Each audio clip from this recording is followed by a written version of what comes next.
Okay, it's been a while since we did one of these, but got this going here.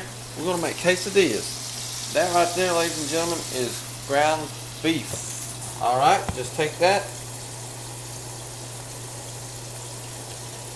And it's got salt and pepper on it right now. Okay.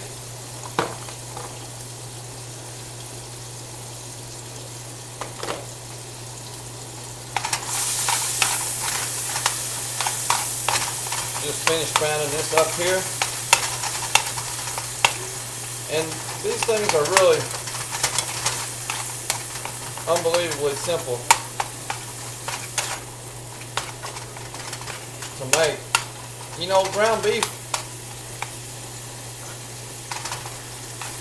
it kind of gets a bad reputation. I don't know if we got tired of it or what it is, why we don't like it, but there are really a lot of good dishes that can still be done with beef or ground beef. And if you season ground beef right, you'll come out with a very tasty dish with really very little effort. So I'm about to go drain this. Watch my draining process.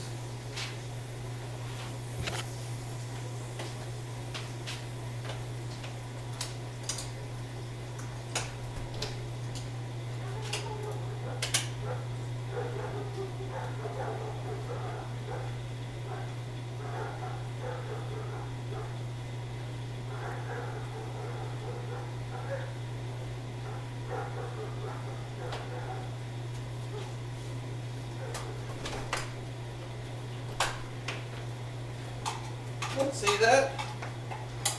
Now the ground beef is drained. That's simple right there.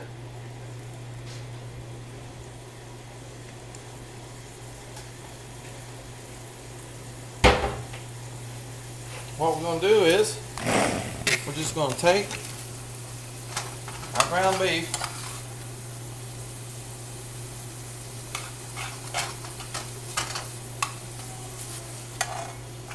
and it's going to go off to the side in any type of dish you like. Just put it off to the side.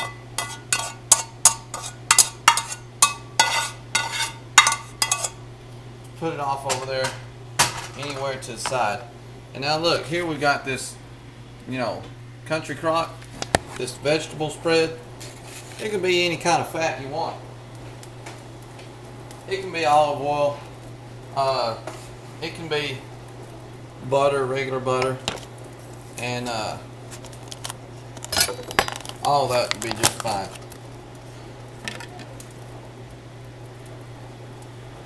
If you're using olive oil, it goes a little bit quicker, so you have to be a little bit more Johnny on the spot. I'm not that Johnny on the spot, so I don't use olive oil if I don't have to. This here is just some store-bought pico de gallo. And watch how this all comes together. Take some butter, dump it right down in the pan like that. And that's a pretty hot pan, so I'm going to take that heat off there. Or I'm going to take that off the heat, I should say. And then here,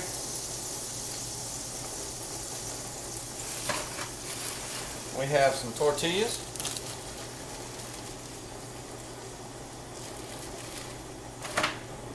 I mean, this is so simple, it ought to be a crime. Guys, if you're doing this, maybe you got a date or something over to the house, dude, you can impress her with this.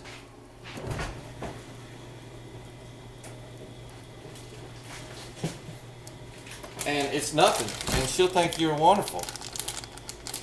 I mean, you just tell her you were in the kitchen all day, you know, waiting for her arrival. Say, oh, sweetie, I really spent a lot of time, you know, anticipating your arrival today. I just spent all this time in the kitchen, and I got us something cooked up over here. And then when you present these quesadillas, she'll believe you. Look, this is cheese right here. Now, I'm not suggesting that you lie to your date, but what I'm saying is you can get a little bit more credit than the work you actually had to put in to do this. Now look at this. Just put your cheese right there on top of your tortilla, right there in that pan. Put your little beef on top there. And don't ever use the paper plate and have it on the stove right next to a hot burner like I have right now. Okay? Don't ever do that. That will wind up, just in problems for everybody. And I got my pico de gallo right there. See that? Got my ground beef, my cheese, and my pico de gallo. See how my pico and my beef is mainly on one half? Alright? It's on, one side. Oh, that's coming out great.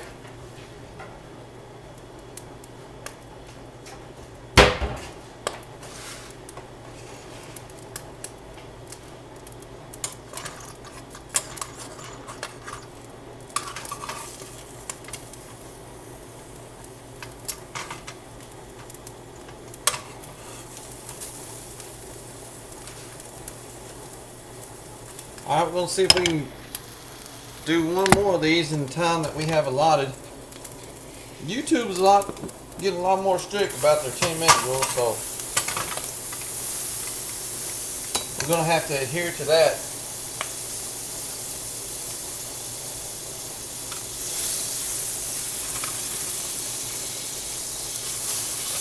And when you put that butter down in there, kind of swirl your tortilla around the pan, keeping the tortilla between your hand and the pan at all times, okay? But what that does is that gets the butter all along the back side of your tortilla and gives your quesadillas that golden brown look that you always see that they have, and it's what you want. This is some golden brown goodness. And what we're going to do is we're just going to repeat this process here. There goes our ground beef. Okay. And here goes some pico de gallo right here. And once your ground beef and your pico de gallo goes in there, it's really not going to be much time. You wait for your cheese to melt. When you see your cheese starting to melt, then you know it's time to fold that baby over. And see how this one's got just nice and golden brown? And what we'll do just for effect, cut that baby in half over here on this side. When this one comes out, we'll cut it in half, and then you can spread that out. We don't have time to do it right now, but you can spread it out and put guacamole right in the middle of that, and that'll be like a cool little presentation effect that you can do. Buy some store-bought guacamole if you don't know how to make it. They won't care. I'm telling you. Just a little bit of effort can score you some big-time brownie points.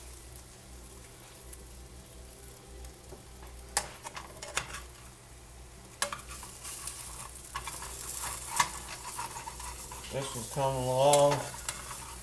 Oh, just a little bit left here until this thing is just the right color brown. See how that cheese is starting to melt there on the edges?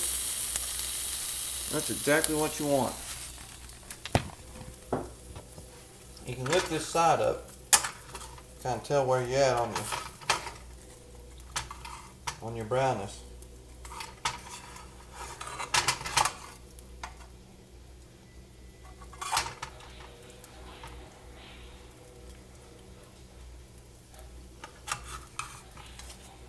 This one could stand just a few more minutes, but not a few more minutes, maybe another minute. But due to our YouTube time constraints, I'm going to go ahead and pull that off there. and cut it in half.